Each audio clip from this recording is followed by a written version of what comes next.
were being paid by the security services, embellished other stuff involving other members of her team.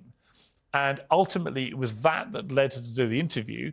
And the reason why people say that may have led to the circumstances of her death within 2 years is it started the spiral of her exit, really, from royal protection and everything that went, which was largely down to the lack of trust that she had with people from the royal household and people that work for them. So this was an incredibly consequential interview, and as your book establishes, an incredibly consequential and disgraceful stitch-up by Martin Bashir. Have I categorised this correctly, would you say? You have, very, very much so, except I might not even go as far as to call it an interview. It's an interview suggests, somebody sitting there legitimately seeking information. Wasn't that.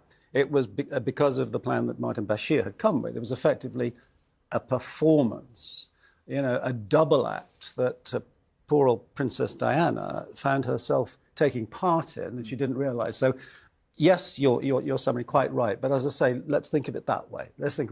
It wasn't a genuine, that interview like that. How did you first get to hear that there were serious question marks about what Bashir had done here?